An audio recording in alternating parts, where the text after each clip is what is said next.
I was I was looking through this massive stack of sources we pulled for a taste. Like we've got agronomy papers, botanical journals, even some really intense hydroponic manuals. Oh, yeah, it's a huge stack. It is. And honestly, reading through it, I got a little angry. Angry. Really? Yeah. Because I realized that I have been lied to my entire life, and you listening right now, you've probably been lied to as well. Oh, absolutely. I know exactly where you're going with this. Right, because there's this universal ritual we all do. You go to a sushi restaurant, right? Hmm. Maybe it's just a cheap takeout place in a strip mall, or maybe it's like a $200 high-end Omiko spot. Doesn't matter. The ritual's the same. Exactly. The plate arrives, you've got your fish, the pickled ginger, and sitting right there on the corner is that little bright green mound of paste. The iconic green paste. Yeah. And you pick up your chopsticks, you pinch a little piece off, mix it into the soy sauce until it gets all murky, and you take a bite. And then comes the rush. Yes. That unmistakable, like, intense, fiery rush that just shoots straight up the back of your throat. Clears out your sinuses immediately. Literally makes your eyes water. Yeah. And then it slowly fades. And we all call that feeling, we call it wasabi. We do. But here is the striking, almost uncomfortable claim I want to make right at the top of this deep dive, directed right at you, the listener. Almost everyone who thinks they have eaten wasabi has never actually tasted it. It's true. It's wild, but it's true. Like up to 99% of the wasabi consumed in North America and up to 95% of it in Japan itself is a complete and total illusion. Just a culinary phantom. Literally a lie dressed up in a green Halloween costume. It really is one of the most successful, globally accepted deceptions in the entire modern culinary world. It's crazy. And what's fascinating to me is how willing we are to just accept it. Like, we live in an era where authenticity in food is a huge deal. Oh, for sure. Farm to table everything. Right. People want to know the exact zip code their heirloom tomatoes came from. But then the vast majority of us are perfectly content to eat a green paste that has absolutely no biological relationship to the plant it claims to be. It's so wild. While I was prepping for this, I went down this massive rabbit hole on these Reddit sushi forums. Oh, no. I can only imagine. Yeah, you have these users, guys with names like Sushi God 99, writing these multi-paragraph essays arguing about the subtle, earthy notes of the wasabi at their local joint. Oh, man. And they are completely oblivious to the fact that they are essentially writing a wine review for a bottle of Kool-Aid. Like they're arguing over the flavor profile of a factory-made substitute. That is hilarious and kind of sad. Right. So our mission today is to just completely dismantle this illusion, what I'm calling the Great Wasabi Swindle. I like that, the Great Wasabi Swindle. We're going to look at the microscopic chemical warfare happening when you eat the real thing, the plant known scientifically as Wasabi japonica. Yes. And maybe more importantly, we're going to look at the incredible, almost absurd agricultural engineering required to actually grow it.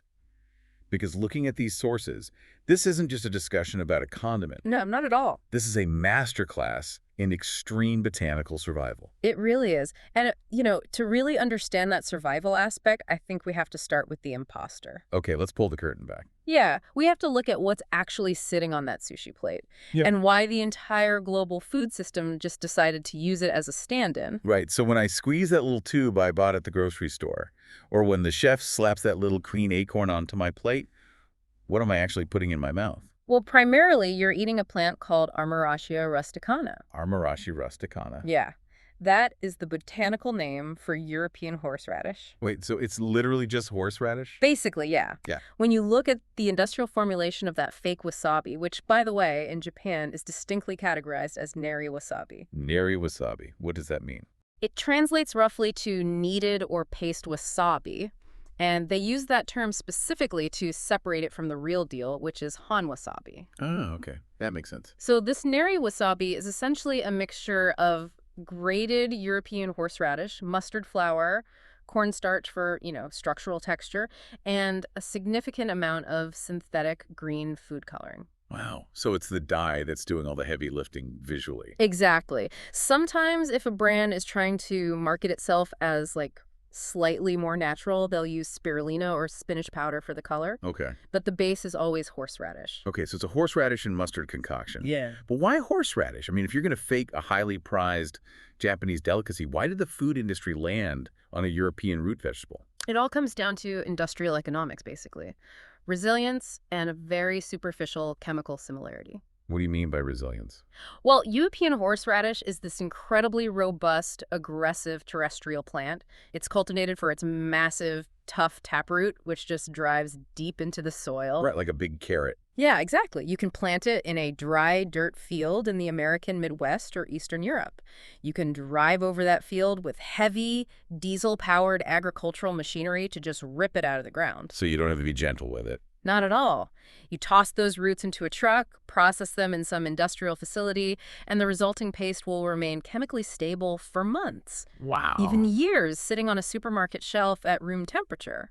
It's cheap to cultivate, cheap to process, and essentially indestructible from a supply chain perspective. So it's the ultimate convenience crop. It makes perfect economic sense. It really does. But here's where I need to clear up a massive botanical misconception, because I definitely had this wrong before reading the research. Oh, the root thing. Yes. Yes. Because horseradish is a root, the natural assumption is that real wasabi is also a root. I mean, you see pictures of it, and it looks like a green root. It really does look like one. But the botany journals we pulled make a very sharp distinction here. It's not a root at all, is it? No, it isn't. And that distinction, honestly, it changes everything about how the plant interacts with its environment. Okay, so what is it? Wasabia japonica is a semi-aquatic herbaceous perennial. The part of the plant that is highly prized, the part we actually grate and eat, is called the rhizome. A rhizome. Okay, how is a rhizome different from a taproot, like a carrot or horseradish? Good question. So a taproot grows vertically straight down into the earth, right? It's trying to anchor the plant and seek deep water. Right. But a rhizome is actually a thickened subterranean stem. It grows horizontally or just partially buried right near the surface of the substrate. A subterranean stem. Yeah, think of it as a carbohydrate battery. That battery, I like that. The plant uses it to store nutrients over a multi-year vegetative cycle. If you look at a mature wasabi rhizome closely, it doesn't look like a smooth root. No, it looks pretty bumpy. Exactly. It looks like a knobby, gnarled Brussels sprout stalk after you've snapped all the sprouts off. Oh, that's a perfect visual. Right. And it sends these fine, hair-like roots down into the water to drink. Meanwhile, it sends long, brittle leaf stems, which are called petioles, upwards, and those culminate in these massive, beautiful, heart-shaped leaves. Okay, so we're comparing a deep earth taproot to a knobby, semi-aquatic underground stem. Structurally, completely different things. Entirely different. But they both clear your sinuses out. Like if I eat a big spoonful of pure horseradish, it burns. If I eat real wasabi, it burns. Oh, for sure. So they must share some sort of chemical weaponry to trick our palates like Well, they do. They both belong to the Brassicaceae family. Brassicaceae. That's the mustard family, right? Right, exactly, the mustard family, which also includes things like cabbage, broccoli, Brussels sprouts. Wait, cabbage and broccoli. But they don't burn my nose. True. But over millions of years of evolution, certain plants in this family developed a highly specific chemical defense mechanism because, they can't run away from predators. Right, they're plants. They're stuck. So they had to invent chemical warfare to stop caterpillars and herbivores from eating them. That is so metal. It is.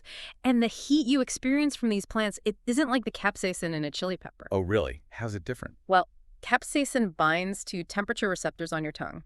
It creates a sensation of physical burning fire. But the heat in the mustard family comes from a completely different class of volatile sulfur-containing compounds. Sulfur compounds. They're called isothiocyanates, or ITCs for short. ITCs. So both the fake horseradish paste and the real wasabi rhizome are loaded with these ITCs. Precisely. And they both get their core baseline pungency from one specific ITC called allyl isothiocyanate. Yeah, isothiocyanate. I'm going to just call it AITC. This is the primary compound responsible for that sharp vapor that travels up into your nasal passages and makes your eyes water. The sinus clearing chemical. Exactly. But here is where the agronomic analyses reveal something incredibly counterintuitive. Hey, lay it on me. If you analyze the total concentration of these compounds, real, authentic Han wasabi actually contains a higher total concentration of ITCs, and specifically a higher concentration of that pungent AITC than horseradish does. Wait, hold on. Yeah. You're saying the chemical that literally causes the pain, the AITC, is more concentrated in the real stuff? It is. Then why does the fake stuff feel so much more aggressive? Because I mean, when I get a slightly too large dab of that fake horseradish paste at a restaurant, my sinuses are on fire for a solid 2 or 3 minutes. Oh, I know the feeling. It physically hurts, and it lingers. But everything in the culinary literature we read says real wasabi's heat is delicate and fades quickly. So if the real stuff has more of the pain chemical, why doesn't it hurt more? That is the crucial question, and it reveals exactly why fake wasabi is such a blunt instrument. A blunt instrument. Okay, explain that. It all comes down to the secondary volatile compounds that accompany the AITC. European horseradish contains a secondary compound called 2-phenylethyl isothiocyanate. 2-phenylethyl isothiocyanate. Okay, let's call it 2-PATC. Perfect. So what does 2-PATC do? It is a very heavy, structurally stable, almost oily compound. Oily, meaning it sticks around. Yes, it does not evaporate easily. So when you eat horseradish, the AITC hits your sinuses, but that heavy 2-PITC coats your palate, it coats the back of your throat, and it coats your nasal passages. And it just stays there. It refuses to dissipate. It delivers this lingering, harsh, earthy, almost dirty radish-like burn that just exhausts your palate. So it's like a chemical sludge that just sticks to your pain receptors. That's a great way to put it, a chemical sludge. What about real wasabi? Does it have that sludge? Real wasabi has absolutely zero 2-PEITC. Zero. It doesn't exist in the plant. Instead, the remainder of its ITC profile is made up of a symphony of minor omega-alkenyl and alkyl ITCs. Okay, drop in the big chemistry words. I know. Specifically, compounds with names like sec-butyl isothiocyanate and isopropyl isothiocyanate. Okay, and what makes those different from the sludge? The key characteristic of these minor compounds is that they are highly, highly volatile. Meaning they evaporate into the air easily? Instantly. They are incredibly fragile, but before they evaporate, they provide an incredibly complex flavor profile. Like what? What does it actually taste like? Well, when sensory panels evaluate real wasabi, they don't just note the heat. They describe distinct notes of sweetness, floral aromas, herbal qualities, and this vibrant green freshness. Wow. When you eat it, you get that initial sharp rush of the AITC, but it's immediately followed by these complex floral notes.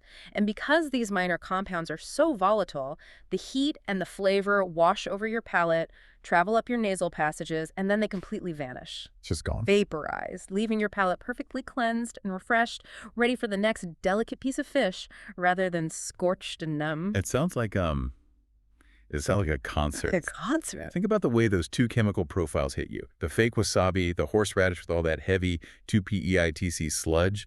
It's like being in a concert with a blown-out, overloaded bass line.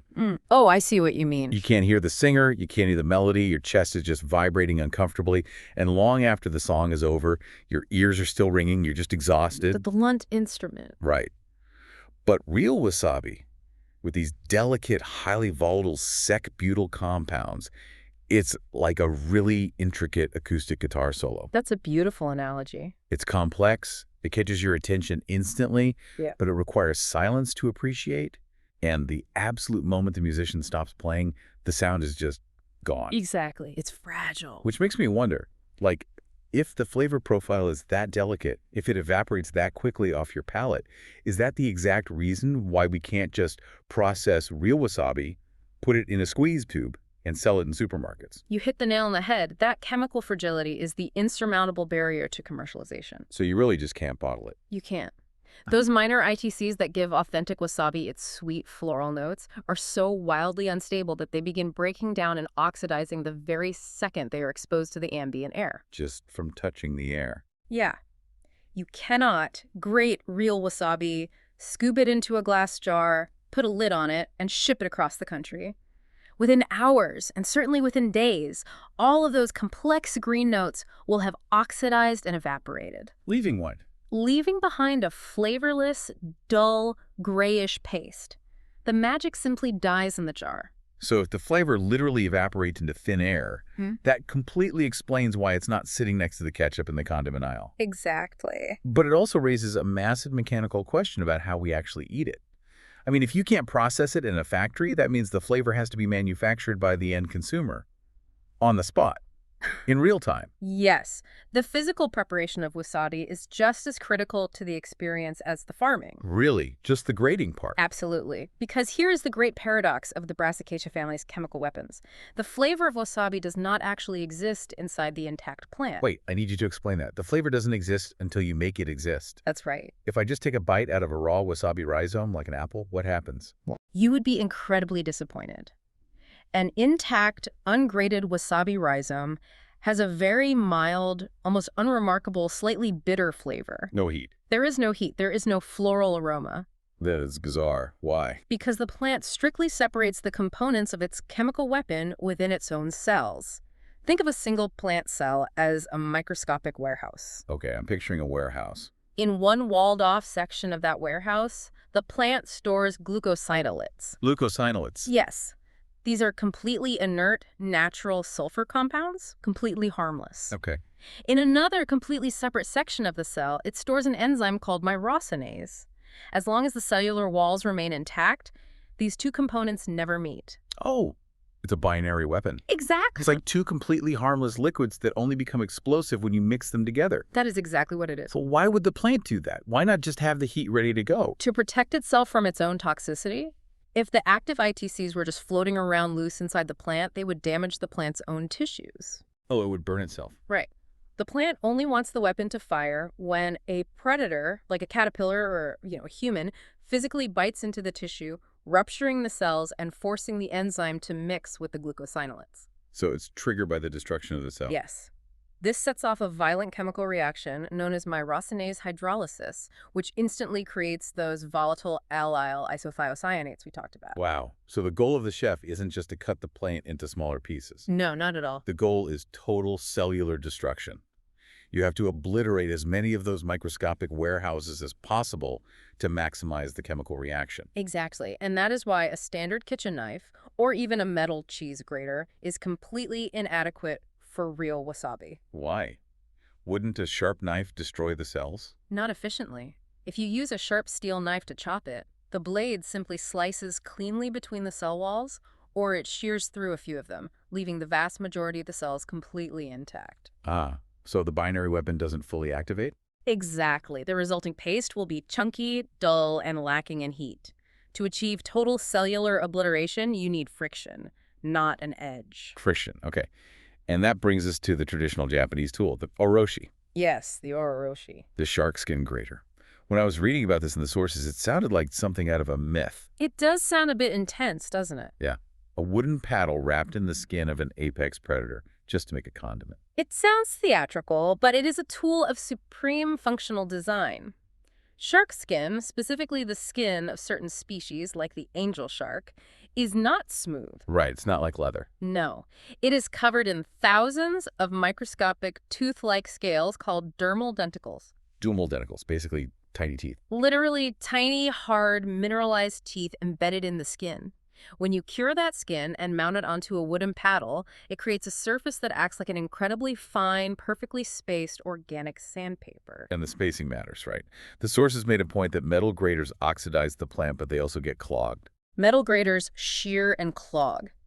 The dermal denticles of a sharkskin oroshi act like thousands of microscopic pestles. Pestles, like a mortar and pestle, grinding it. Exactly. When preparing wasabi, the technique is very specific. You don't just aggressively shred it back and forth like a block of cheddar cheese. Okay, so how do you do it? You hold the rhizome completely perpendicular to the grater, straight up and down 90 degrees to the surface, and you move it in a slow, continuous, gentle, circular motion. Circular motion. Yes. You are literally grinding the dense plant tissue down into a cellular mush. This fine, gritty friction obliterates millions of cell walls simultaneously. Forcing that binary weapon to mix. Exactly, forcing a massive, instantaneous interaction between the myrosinase enzyme and the glucosinolates. You are building a microchemical factory right there on the cutting board. You really are. But once you start that reaction, once you unlock those highly volatile floral compounds we talked about earlier, you've started a clock, haven't you? A very unforgiving clock. How fast are we talking? Because those minor ITCs are so highly volatile, the moment they are created, they immediately begin reacting with the oxygen in the air and dissipating. So they're dying as soon as they're born. The absolute peak flavor, The moment of maximum heat, maximum sweetness, and maximum floral aroma occurs roughly 5 to 10 minutes after you finish grating. 5 to 10 minutes, that is nothing. After 15 to 30 minutes, depending on the ambient temperature and humidity of the room, the vast majority of those volatile compounds have permanently vanished into the air. 15 minutes and it's over. Yep. The paste loses its signature kick, the complex herbal notes flatten out, and eventually, even the vibrant green color begins to dull and oxidize. I am stuck on this ticking clock because it completely redefines the restaurant experience. It really does. It's like cracking a glow stick, you know. You have this rigid plastic tube, the rhizome. You have to physically break the glass vial inside the cell walls to mix the chemicals and activate the magic glow. That is a perfect analogy. But the absolute second you crack that glow stick, the clock is ticking, and you know it's going to fade. You can't uncrack it. You can't put it back in the fridge and save it for later. Once it's done, it's done. And that tells me, and it should tell you listening right now, that if you are at a high-end sushi restaurant paying top dollar, and the chef isn't physically grinding that rhizome on a piece of shark skin right in front of you, literally seconds before they hand you the piece of fish, Yeah. you are not getting the true experience. You're definitely not. If a waiter brings out a little pre-made lump of real wasabi from the back kitchen, that glow stick has already been cracked for 20 minutes. The magic is gone. That is exactly the reality of it. The flavor is a fleeting, ephemeral event. It is a performance. And it's precisely this ticking clock that makes the commercial processing of wasabi virtually impossible. Because you can't freeze time. Well, actually, the only modern method to preserve real grated wasabi paste is through instantaneous flash freezing at ultra-low temperatures, literally seconds after grating, to halt the enzymatic decay. Wow. So you have to freeze it the second it's grated. Yes, and maintaining a frozen supply chain for a tiny tube of condiment is an incredibly expensive logistical hurdle. So we've established how delicate and fragile the chemistry of this plant is once you pull it out of the ground. It literally self-destructs in 15 minutes. It does. But this brings me to the massive red flag I had when reading these agronomy papers. What's that? If the chemistry of this plant is that fragile after harvest, how on earth does it survive in the wild for the 2 to 3 years it takes to mature into a harvestable rhizome? That is the million-dollar question. Right. If it's this sensitive to air, what happens when it's just sitting outside? How do you farm a plant that seems to actively resist existing? You've hit on what is arguably one of the most challenging agronomic endeavors on the planet. Farming Wasabi japonica is an exercise in extreme environmental manipulation. Okay, walk me through it, because the sources blew my mind. To understand how it's done, we need to look at the hydromechanics of its cultivation. The Japanese have spent centuries trying to figure this out, and as the sources outline, it eventually split into two very distinct methods of growing. Right. Oka cultivation and sawa cultivation. Exactly. Wait, hold on. The sources mention this, but I need you to clarify. If it's the exact same species of plant, Wasabi japonica, why are there two completely different words for farming it? Because the methods yield entirely different results. Does the environment literally change the physical plant? Like one ends up as a medical supplement and the other on a Michelin star plate? It absolutely does. The environment dictates the quality of the rhizome. Let's start with Oka wasabi. Oka translates roughly to field or land. So land wasabi. Yes, this is wasabi grown directly in soil, much like conventional crops, usually in shaded high-altitude fields or even underneath natural forest canopies. Okay, so it's just in the dirt. Right. The plant will grow in soil, but it experiences constant low-level environmental stress. The moisture levels fluctuate, the soil compacts, the nutrient delivery is uneven. And how does that affect the plant? As a result, the rhizome it produces is usually stunted, overly fibrous, and completely lacks the delicate flavor profile prized by chefs. So it's kind of a dud. If the rhizome is subpar, why bother growing it in the dirt at all? Because the plant still produces abundant leaves and stems, and the nutraceutical industry discovered that wasabi leaves contain a specific chemical compound called 6-MSITC. 6-MSITC. Sounds like a synthetic chemical. It's completely natural but highly bioactive. Clinical studies have shown 6-MSITC has significant cognitive, anti-inflammatory, and antioxidant benefits. Really? So it's medicinal? Yes. It's being heavily studied for neuroprotection and joint health. So Oka cultivation is largely an industrial play. You're not eating it for dinner? No. You grow it in the dirt, harvest the massive canopy of leaves, dry them out, extract the compounds, and put them in a supplement capsule. It's valuable, but it's not culinary art. Got it. So if I want the good stuff, If you want the premium, high-grade, complex culinary rhizomes, the ones that produce that acoustic guitar solo of flavor, you must abandon the soil entirely. You must use sawa cultivation. and sawa translates to stream or semi-aquatic, right? Correct. Specifically, growing the plant directly in the flow of clear, cold mountain streams. Which sounds idyllic. It sounds it. But early Japanese farmers learned very quickly that you can't just take a wasabi seedling, throw it into a riverbed, and hope for the best. That seems like a bad idea. The history of sawa cultivation is a fascinating evolution of civil engineering. This is the part of the deep dive that absolutely blew my mind. The centuries of trial and error just to keep a condiment alive. It started early in the Edo period, roughly around the 1600s, with a primitive method known as the jizawa style. Guzawa. What was that? The farmers found wild wasabi growing in ravines, and they tried to replicate it by essentially throwing sand and gravel onto the natural inclines of existing mountain streams and planting the rhizomes right in the muck. That seems incredibly chaotic. Like Japan has a massive typhoon season.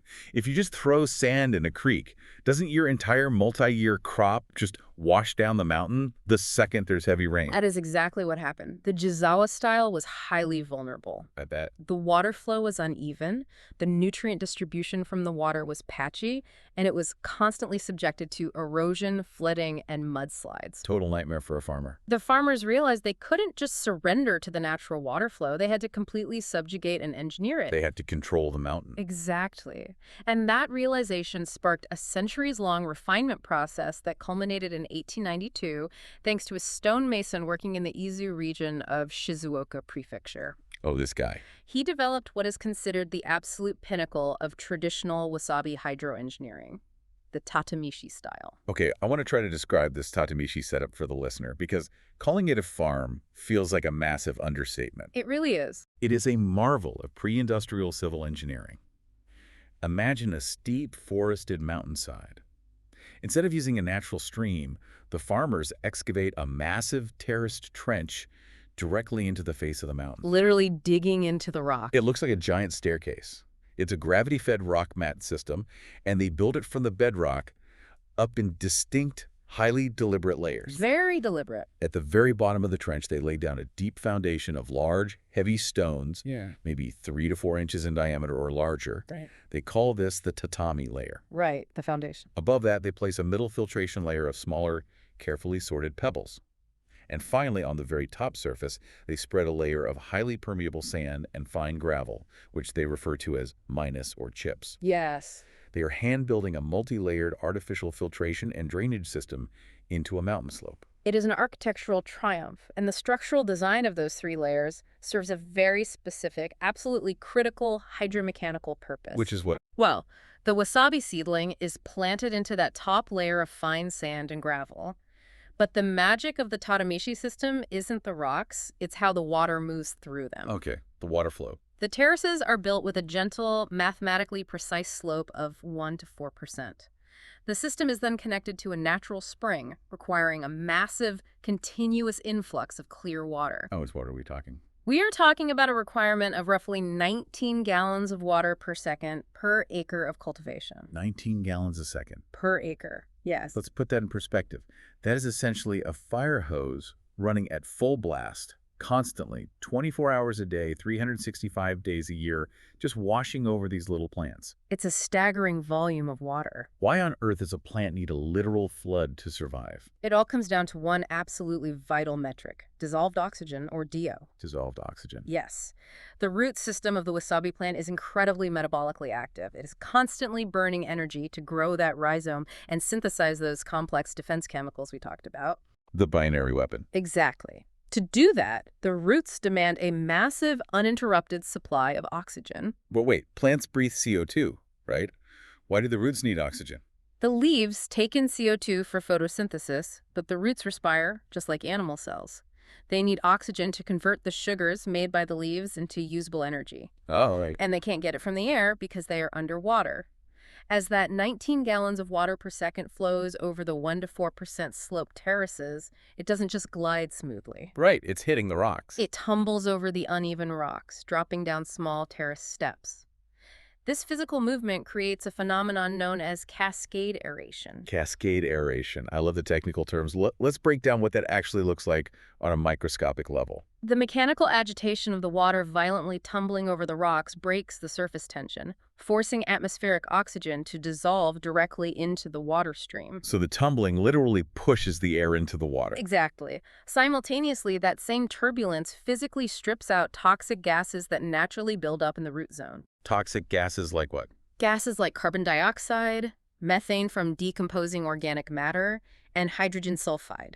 It is a continuous, dynamic, high-speed gas exchange. Wow. The agronomic literature is very strict on this point. Wasabi roots demand a minimum dissolved oxygen level of 9 parts per million. 9 parts per million. And what happens if the flow slows down? What if a rock shifts and a puddle forms and the water stagnates? If the water stops moving, the roots strip the available oxygen in minutes. If the DO drops below 5 parts per million, the roots literally begin to suffocate. They stop respiring, their cellular walls collapse, and the plant begins to rot from the bottom up almost instantly. Looking at this setup, the terraced rocks, the water flowing over them specifically to grab oxygen from the atmosphere and deliver to the roots. It doesn't look like a farm to me. What does it look like to you? It looks like a lung. A lung. Yeah. The farmers have built a giant biomechanical lung into the side of the mountain.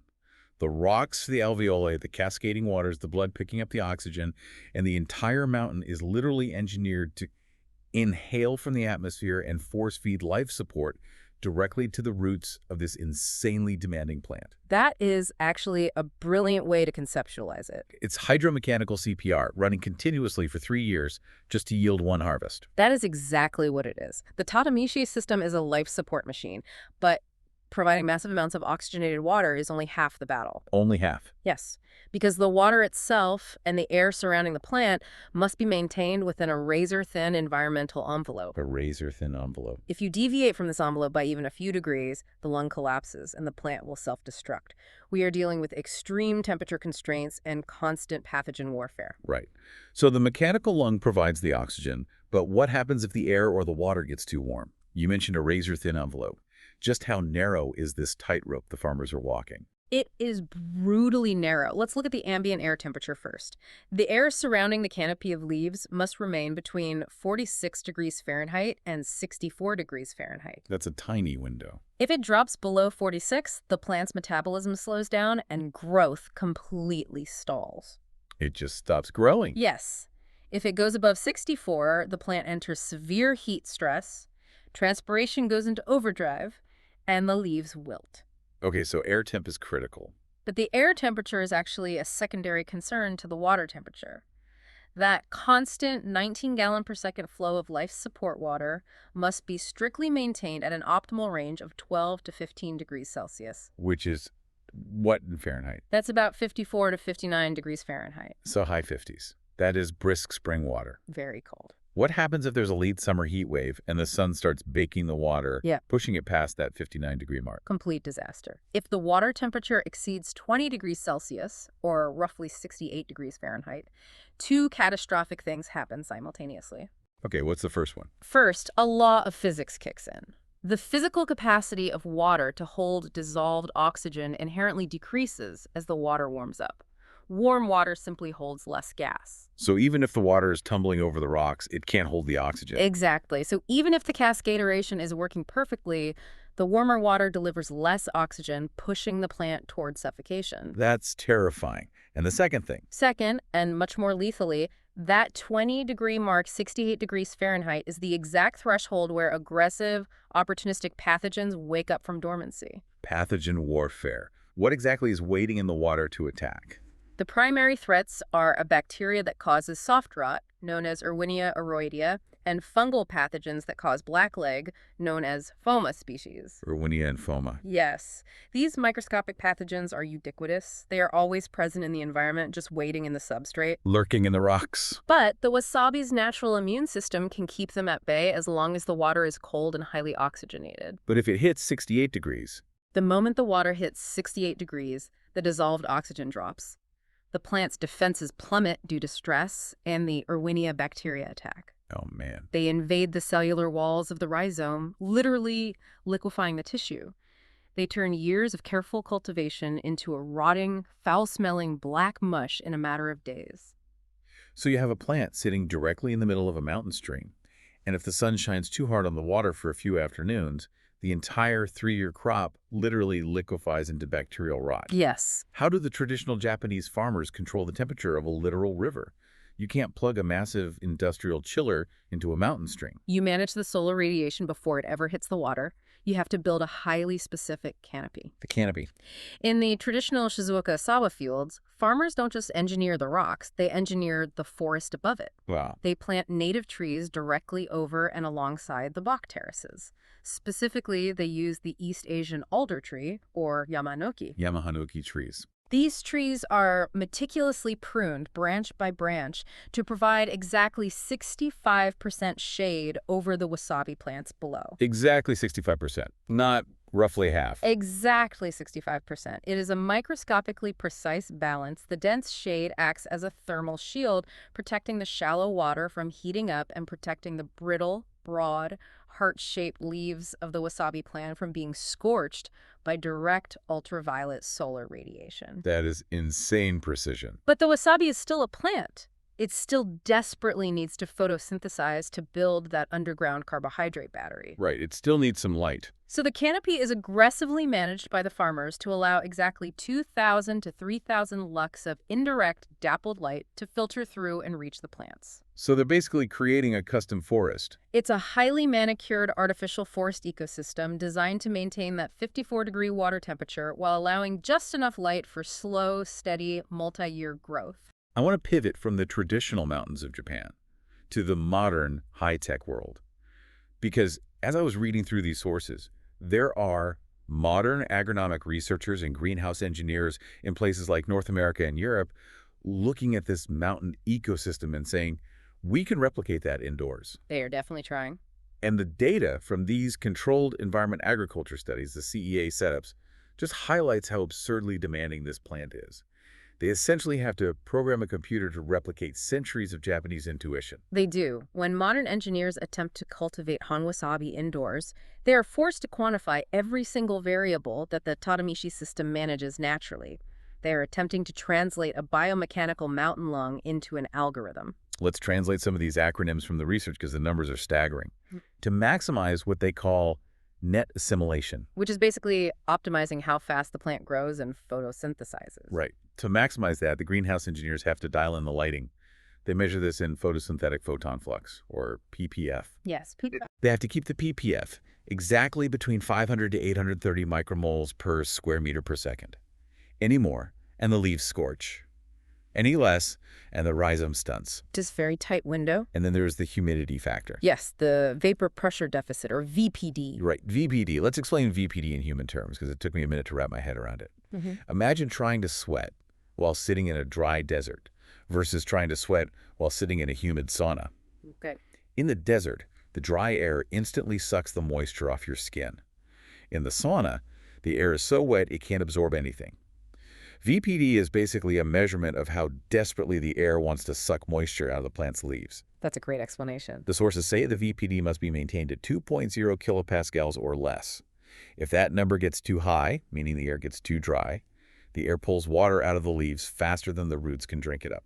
And what happens then? Those brittle, heart-shaped wasabi leaves just instantly crisp up, brown, and die. Exactly. So they are running massive industrial humidifiers to keep the air thick and wet, keeping the soil moisture above 95% at all times without ever letting it become waterlogged. Which is a crazy balance. And to push the growth rate, they artificially enrich the atmosphere. They pump supplementary carbon dioxide gas into the greenhouse, raising ambient CO2 levels to 1,200 parts per million. Which is what compared to normal air? That is roughly 3 times the concentration of normal atmospheric air. So they're creating this super humid, carbon-rich alien atmosphere. And even with all of those precise parameters perfectly dialed in by computer control, the perfect light, the perfect humidity, the injected CO2, they still have to deal with the water temperature. The Achilles heel. Right. To keep the hydroponic nutrient solution at that strict 12 to 15 degrees Celsius mark, commercial indoor growers have to run massive energy-intensive industrial water chillers 24/7. And what if the power goes out? The margin for error is functionally zero.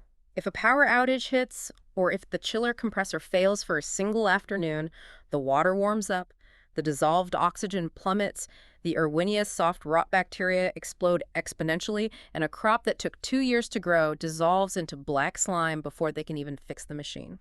I am just throwing my hands up at the evolutionary absurdity of Wasabi japonica. I really am. It is baffling. When you look at all of these parameters, the 19 gallons of water a second, the strict 54-degree temperature limits, the exact 65% shading, the instantaneous bacterial rot if anything changes, I have to compare this plant to the giant panda of the botanical world. The giant panda, I love that. It is a species that seems to actively resist its own survival.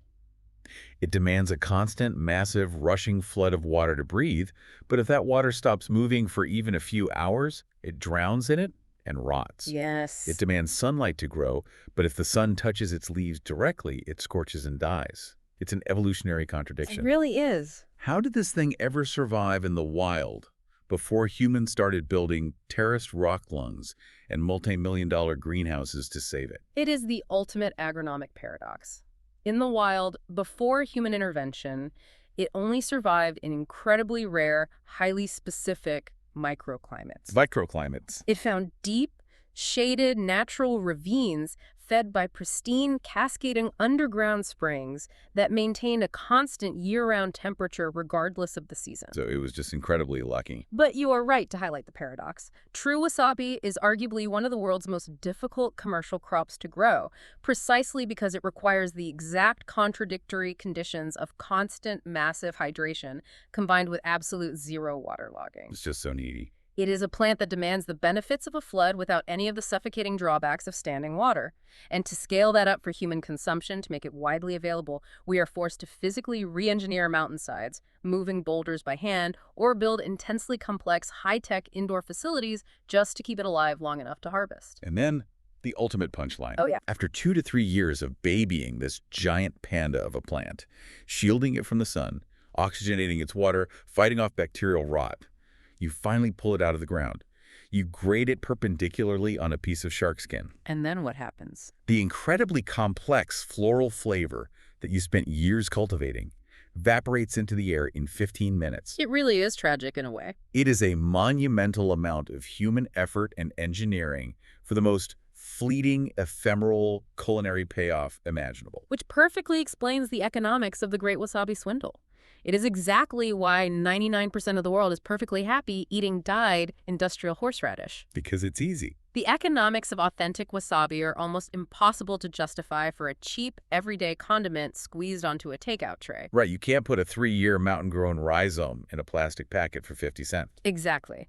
But for a premium, authentic culinary experience, the sheer irrational effort required to produce it is part of its profound value. You aren't just paying for the flavor. No, you are paying for the defiance of nature required to bring it to the table. So what does this all mean for you, the listener? I think the ultimate takeaway here is a begrudging appreciation for the illusion, but also a deep respect for the hidden reality. Well said. The next time you sit down for sushi, I want you to look closely at that little green paste sitting next to your ginger. Know that it is almost certainly the 99% fake horseradish blend. Almost definitely. Know that it's a heavy, blunt chemical instrument dyed green with yellow 5 and blue 1 to trick your brain. But even as you mix that fake horseradish into your soy sauce, you can now appreciate the sheer logistical nightmare, the biochemical fragility, and the centuries of extreme hydroengineering of the true, fleeting delicacy that inspired the fake. You are eating the shadow of an agronomic masterpiece. But before we wrap up this deep dive, I want to leave you with one final piece of the puzzle. Because there was one specific historical detail in the source materials that completely stopped me in my tracks. Oh, I know what you're talking about, the Jomon period reference. Exactly. I'll let you explain it because it completely reframes everything we just talked about regarding human intervention. Okay, so we have just spent an hour discussing how fragile this plant is, how keeping it alive today requires 19 gallons of aerated water per second, strict 54-degree temperature control, bioengineered rock terraces, or computer-controlled greenhouses. Right. It's impossible to grow. But archaeological evidence shows that the ancient Japanese were eating wasabi as early as 14,000 BC during the Jomon period. 14,000 BC. Yes. If this plant is so absurdly fragile, how on earth did early human foragers living in the Stone Age manage to reliably source and utilize it? Did they just happen to stumble upon those perfect, pristine mountain microclimates? Or did our ancient ancestors love the flavor of that complex chemical weapon so much that they literally foraged the wild populations to the absolute brink of extinction? Wow. Destroying the natural habitats. Exactly, and turning it into the ultra-rare, incredibly fragile luxury that the Tokugawa shoguns eventually had to figure out how to farm. That is such a wild thought. Did our appetite force us to invent extreme agricultural engineering just to save a plant we almost ate out of existence? Think about that the next time your sinuses burn.